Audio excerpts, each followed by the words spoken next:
Hello friends, this is Professor Dr. Sameen Afzal Junejo from Afzal Eye Clinic, Hyderabad, Sindh, Pakistan. Friends, today I will show you a video, a case of a hard cataract, almost brown cataract operated by me at my clinic last week. This patient had almost grade 3 plus cataract and the pupil could not dilate and it did not give a good response to the topical mydriatics, maybe because of use of anti prostate treatment, or maybe due to posterior adherence of the iris to the anterior lens capsule. And in this case, after doing round rhexis and creating a full thickness corneal incision with a diamond keratome, a side port was created at about almost 8 o'clock position through surgical limbus. Surgical limbus is almost 2 millimeters behind the gray line or the anatomical limbus, where white mid blue Sholby's waits for you. So the surgical limbus is always after the Sholby's line, so that the approach we can have approach to the surgical limbus just to avoid damage to the Sholby's line and save the corneal endothelium. Hydrodissection is performed.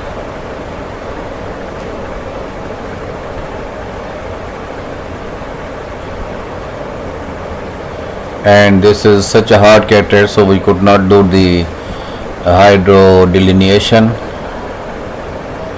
Pupil is getting more smaller, might be because of the release of prostaglandins E2 type from the iris stroma during manipulation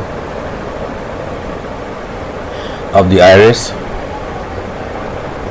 And the pupil, as you see, that it's getting smaller and smaller, no problem. A Phaco handpiece was introduced containing a easy tip,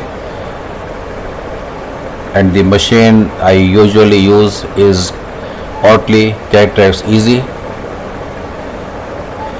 The Phaco power in this setup was 65, vacuum 550, and the flow rate was 40. A central groove was made, lens nucleus was pulled apart, and it was broken into two halves through the equator of the nucleus. I usually use the equator of nucleus because the equator of the nucleus is the best approach to divide the nucleus into different halves.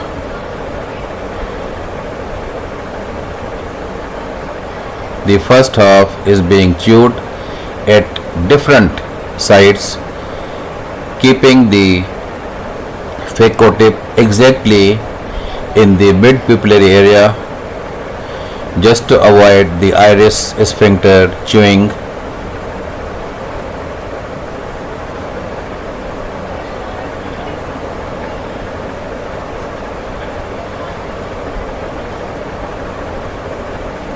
The nucleus is being taken up from the different sides by applying a linear Phaco under high vacuum of 550 millimeters of mercury, and within a minute's time the hard nucleus was completely taken up along with the epinucleus. So this is the miracle of the high vacuum and a very good machine.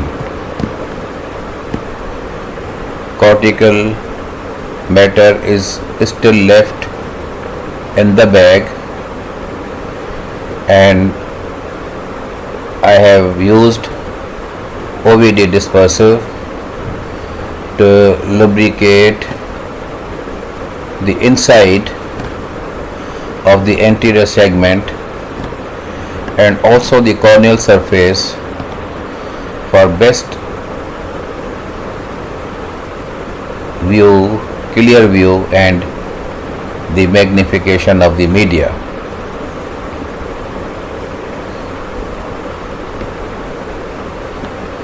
Simcoe cannula was used.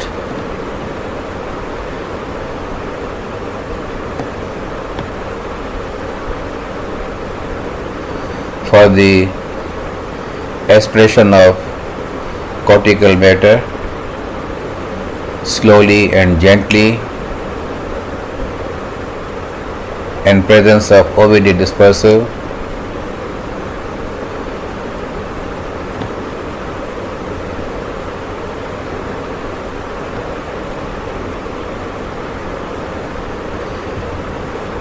One has to be very cautious not touching the posterior capsule. The cortical matter at 12 o'clock position, which is strapped, is now being removed, aspirated using the side port. At 8 o'clock position, side port is a quite instrumental approach for the removal of the trapped cortical matter at the upper part of the 12 o'clock position.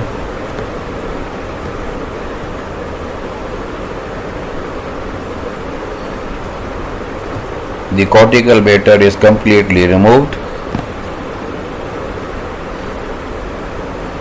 and in presence of OVD dispersive, one piece foldable intraocular lens is being implanted exactly in the bag.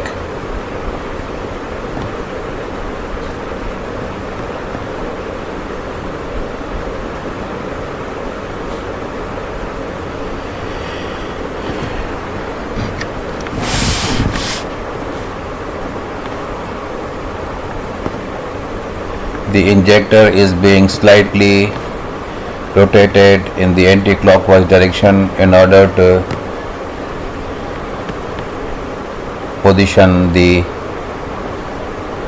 haptics in the bag, and the trailing haptic was repositioned with the help of a dialer. And now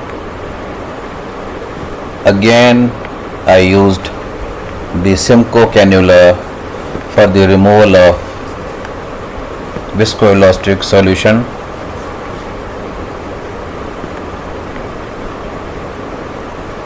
From the anterior lenticular area and posteriorly as well, just to avoid postoperative transient rise of intraocular pressure and the cellular reaction. If the viscoelastic material stays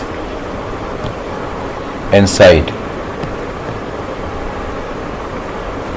so it's necessary to remove it completely and wash with the ringer solution thoroughly. A cocktail injection of pilocarpine, moxifloxacin and steroid was injected behind the iris at the end of the procedure. Anterior chamber is well formed, section is closed, pupil is round, and now it's a time to allow the patient to leave the operation theatre. Thank you very much.